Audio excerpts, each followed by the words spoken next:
Very good morning, dear students. Hope you all are doing well. In our last class, we discussed about the leadership concept, the concept of educational leadership. In today's class, we shall discuss the types of leadership.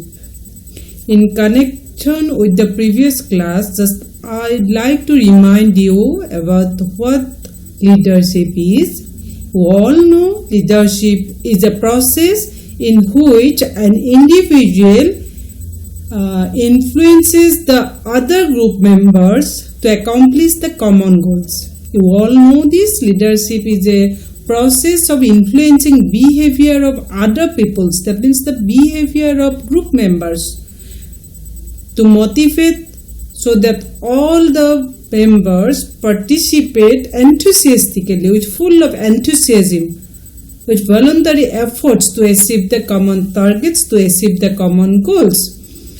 So it is a process in which an individual influences a group of people to accomplish common goals. So there is no doubt.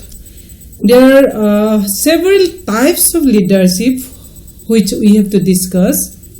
And in today's class, we shall discuss the autocratic type of leadership, or the authoritarian or the authoritative type of leadership. You know, there are several types of leadership: democratic leadership or participatory leadership, autocratic or authoritative leadership, transformational leadership, laissez-faire type. So lots of styles are there, but particularly today we shall discuss on what the autocratic leadership style is.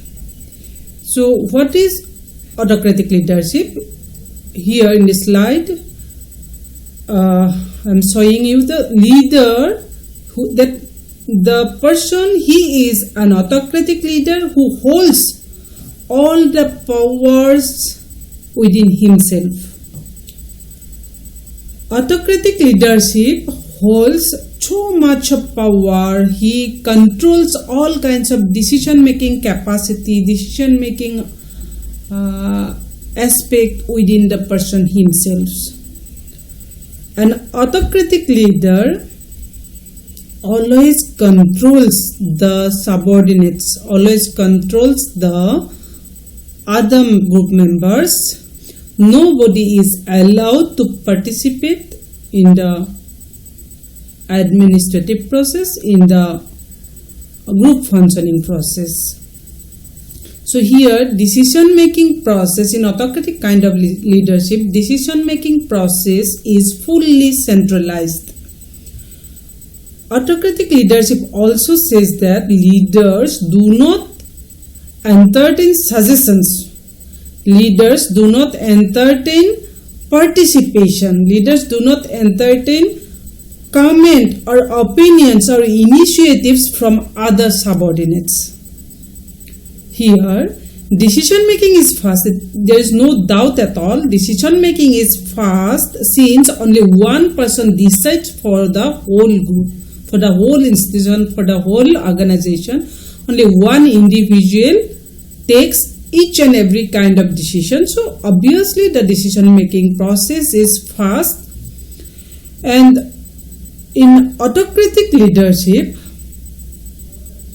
the leader extensively monitor and scrutinize the employees and determine policies, rewards and punishment. Everything is done by the leader himself. And in autocratic leadership, we have to say that regarding the characteristics, little or no input from group members. I have already stated that everything is fully centralized, so very little scope is given to the group members to offer their opinions. Here, leaders make the decisions. Here, group leaders dictate all the work methods, all the work procedures, all the work processes. So that is why in most organizations, in most cases, this kind of leadership is also said as dictatorship.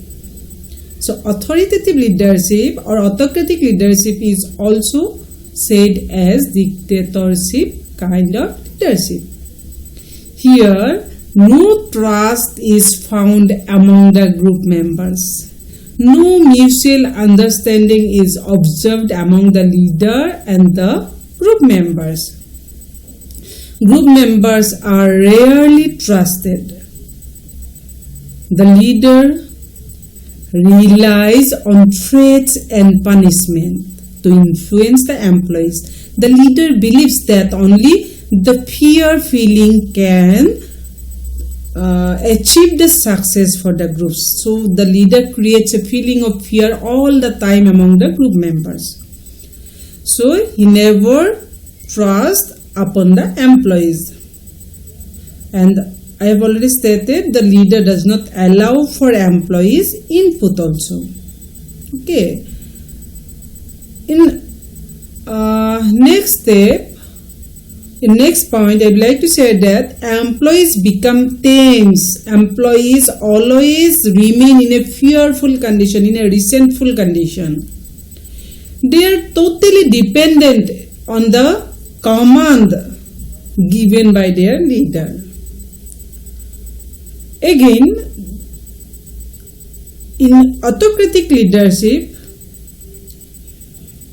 the group members, the participants, their morality, their courage, their confidence, their involvement is found to be low. Another characteristic is employees are more likely to leave their group and take their resources elsewhere.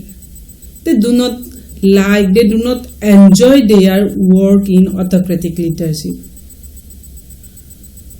So, another point, autocratic leadership is not a stable long-term solution to the problem of public goods.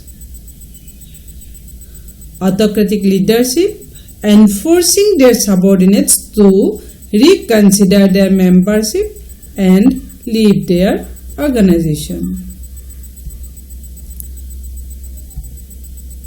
Here, obviously, negative sides are also observed.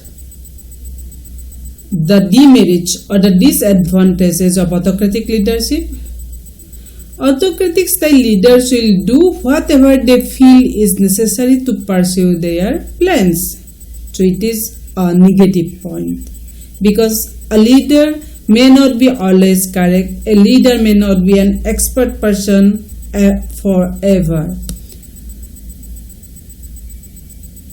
Again, only the leaders decide which group members should contribute. So, everything is dependent upon the leader. It is a weakness. Under autocratic leadership, subordinates are unhappy about the amount of control they could exercise over the decision-making process. So, the leaders, under autocratic leaders, the participants, they do not enjoy. Next demerit, the leader can threaten the stability of the organization. Next demerit, no mutual trust is found among the leader and the employees. So these are the demerits of autocratic leadership. There are some positive aspects also, advantages also. So we are going to mention those positive sides of autocratic leadership. First of all, decision is faster than all kinds of leadership. So it is the strongest point. Next, it's commonly used in situations where control is necessary. Another point, confidentiality is found to be high. That means maintenance of confidentiality is very high because the leader never shares his ideas, never shares his thoughts and opinions with the other participants. Next, when conditions are dangerous, rigid rules can bring stability. So in this situation, in danger situation, in emergency situation, autocratic leadership is highly exercised. Social dilemma tragedies can be avoided if groups are willing to implement dictatorial solutions. These are the positive aspects of autocratic leadership. So, with these points, I would like to conclude my today's class. Thank you.